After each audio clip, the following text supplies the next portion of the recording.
நம்ம இன்றைக்கி என்ன பார்க்க போகிறோன்னு பார்த்திங்கன்னா, ரொம்ப டேஸ்டியான சேமக்கிழங்கு புளிக்குழம்பு தான் பார்க்க போகிறோங்க. இது ரொம்ப டேஸ்ட்டாக இருக்குங்க. ஆனால் இதில் என்ன ஸ்பெஷல்னு பார்த்திங்கன்னா, இது நம்ம சட்டியில் செய்ய போகிறோம். சட்டியில் செஞ்சாவே ஒரு ஸ்பெஷல் தாங்க அது. அதுக்கு ஒரு 1/4 கிலோ சேமக்கிழங்க ஒரு குக்கரில் போட்டு தண்ணி ஊற்றி ஒரு 2 விசில் போட்டு எடுத்து வச்சுட்டாங்க.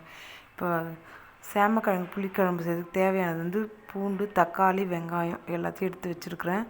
கூடவே தோல் உரிச்சிட்டு சேமக்கிழங்கு ஒரு பெரிய நெல்லிக்காய் சைஸ் புளி ஊற வச்சுருக்கிறேன், அதையும் வச்சுக்கலாம். இப்போ சட்டியை வச்சுக்கலாங்க. சட்டியை வச்சுட்டு ஃபஸ்ட்டு அதில் ஒரு 2 குழிக்கரண்டி எண்ணெய் ஆட் பண்ணிட்டேன். எண்ணெய் ஆட் பண்ணிவிட்டு அதில் எண்ணெய் ஆட் பண்ணு பார்த்திங்கன்னா, கொஞ்சமாக கடுகு, ஒரு 1/4 ஸ்பூன் கடுகு, ஒரு 1/4 ஸ்பூன் வெந்தயம், கொஞ்சமாக சீரகம் ஆட் பண்ணியிருக்கிறேன்.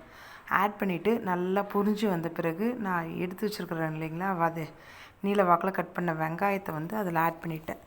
ஆட் பண்ணிவிட்டு நல்லா பொரியிற வரைக்கும் இந்த மாதிரி கொஞ்சம் கோல்டன் ப்ரௌன் வர வரைக்கும் வெயிட் பண்ணேன்.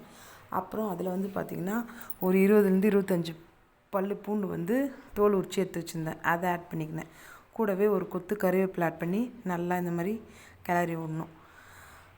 இப்போ பார்த்திங்கன்னா அது கூடவே கல்லுப்பு கொஞ்சம் வெங்காயம் வதங்கிறதுக்காக ஆட் பண்ணியிருக்கிறேன். நம்ம கட் பண்ணி வச்சுருந்தில்ல ஒரு 5-6 தக்காளி, அதை நல்லா கையிலேயே பிசைஞ்சு அந்த சாரெலாம் எடுத்துகிட்டு அந்த தக்காளியே ஆட் பண்ணிக்கணும். அதுலேயே அதை ஆட் பண்ணிவிட்டு நல்லா வதக்கி எடுக்கணுங்க. வதக்கி எடுத்துகிட்டு இந்த மாதிரி ஸ்டேஜில் பார்த்திங்கன்னா எண்ணெய்லாம் பிரிஞ்சு வரும். அப்போ நம்ம தோல் உரித்து வச்சுருக்கிற சேமக்கிழங்கை அதில் ஆட் பண்ணி நல்லா கலக்கி விடணும். கலக்கி விட்டுட்டு இப்போ என்ன பண்ணணும்னு பார்த்திங்கன்னா, கூடவே மிளகாத்தூள், குழம்பு மிளகாத்தூள், வீட்டில் அரைச்ச குழம்பு மிளகாத்தூள் ஒரு 2 ஸ்பூன், காரம் உங்களுக்கு எப்படி தேவையோ அந்த அளவு ஆட் பண்ணிக்கோங்க. 2லேருந்து ஒரு 3 ஸ்பூன், நம்ம காரம் நமக்கு தான், அந்த தேவைக்காக ஆட் பண்ணிக்கோங்க. அப்புறம் நம்ம புளி தண்ணி, அந்த கரைச்சி வச்சுருங்க இல்லைங்களா, நெல்லிக்காய் சைஸ் புளி, அந்த தண்ணியை இதில் ஆட் பண்ணி நல்லா கொஞ்சம் நேரம் கலக்கி நல்லா உப்பு காரம் எல்லாத்தையும் செக் பண்ணிக்கணுங்க.